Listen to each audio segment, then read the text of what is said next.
सियासी गर्मा गर्मी जो पाकिस्तान में अपने उरूज पर है। मियाँ साहब आ रहे हैं, ख़ान साहब अंदर हैं, जरदारी साहब का भी कुछ पता नहीं है कि क्या होता है, ऊँट किस करवट बैठता है। और इसके साथ साथ कुछ मज़ायक़ा ख़ेज़ चीज़ें जो मैं अभी शेयर करूँगा मियाँ साहब के आने के हवाले से। नून लीग के कुछ लोग फरमाते हैं कि जी मियाँ साहब का जो आना है वो बड़ा बाइस रहमत साबित होने वाला है। और उसके साथ साथ जी वो ये फरमाते हैं कि जो सच्चा मुसलमान है वही होगा मियाँ साहब के इस्तकबाल के लिए।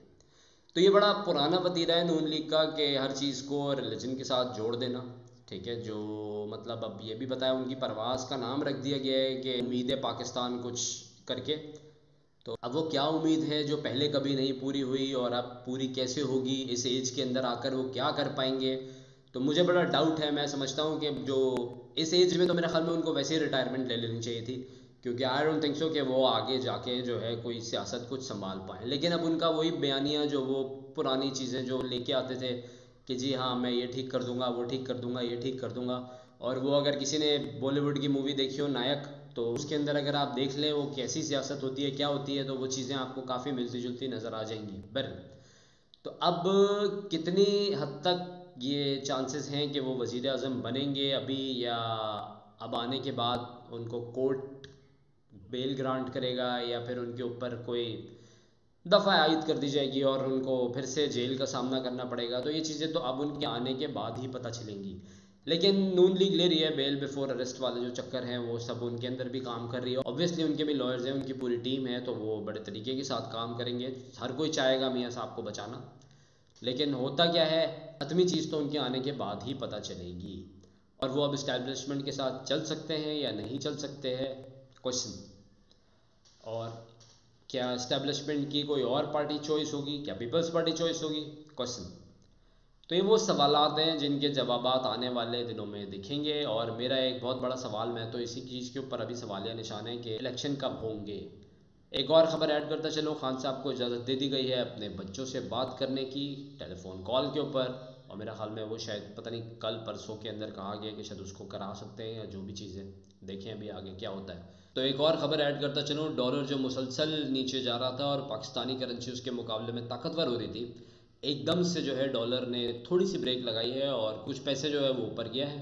तो फिर यही अब ग्राफ चल रहा है ऊपर नीचे। लेकिन मैं समझता हूँ कि 260 से 70 के बीच बीच में ये कहीं पे आके रुक जाएगा, और फिर उसके बाद जो है वो चुटपुट कभी कुछ पॉइंट नीचे कभी कुछ पॉइंट ऊपर, ऐसा सीन चलता रहेगा। ये मेरा पर्सनल ओपिनियन है। होगा क्या अब वो तो आने वाले दिनों में ही पता लगेगा। अच्छा, उसके साथ साथ पेट्रोल कहा जा रहा है कि शायद अभी 1 तारीख को थोड़ा सा और कम हो। अगर आलमी मार्केट में बढ़ा तो फिर हो सकता है ना कम हो, और यही पैसे जो हैं यही रख दिए जाएं जो अभी चल रहे हैं, ठीक है, जिसके ऊपर है 40 रुपये कम होने के बाद। लेकिन अगर ये थोड़ा और कम किया, जो कि इनकी कोशिश होगी कि इस वक्त अगर मतलब रिलीफ दे सकें और आलमी मार्केट थोड़ी सी बैलेंस रही, तो फिर ज़रूर पैसे कम किए जाएंगे। तो देखते हैं अब इसका इम्पैक्ट महंगाई के ऊपर कैसे और पड़ता है। क्योंकि आप देखें, अगर अब कुछ लग रहा है कि अशिया खुर्दोनोश की कीमतें थोड़ी सी बैलेंस हो रही हैं और थोड़ी सी नीचे भी जा रही हैं, जो कि खुश शाहीन बात होगी। और किरायों के अंदर भी मैं समझता हूँ अब कमी होनी चाहिए प्रॉपरली, क्योंकि पेट्रोल काफ़ी नीचे आया है और डॉलर भी जो नीचे जा रहा है। और एक और चीज़ यार, गाड़ियों की कीमतों के अंदर भी सुनने में आ रहा है कि कुछ कमी होने वाली है।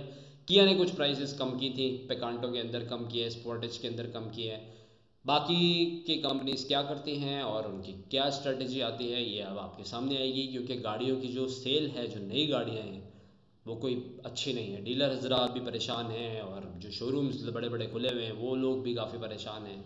तो अब देखते हैं कि आगे ऊँट किस करवट बैठता है और हालात क्या होते हैं। तो इस वीक की थोड़ी सी खबरें थी, मैंने सोचा आपके साथ शेयर कर दूँ। थोड़ा सा हल्का फुल्का अर्थक्वेक भी कल कराची के अंदर आया है, और कहा जा रहा है कि बहुत ही कम वो मैग्नीट्यूड का था, लेकिन स्टिल ये पूरी पट्टी अभी ख़तरे में है। और कहा जा रहा है कि कुछ भी एक्सपेक्टेड है। बस अल्लाह पाक से दुआ है कि किसी भी हादसे का शिकार हमारा मुल्क ना हो, और अल्लाह पाक अपने हिफ्ज़ व अमान के अंदर रखे। और आप लोग भी दुआ गो रहें, जो अपने मुल्क के लिए अच्छा कर सकते हो ज़रूर कीजिए। अल्लाह पाकिस्तान का हामी नासिर रहे।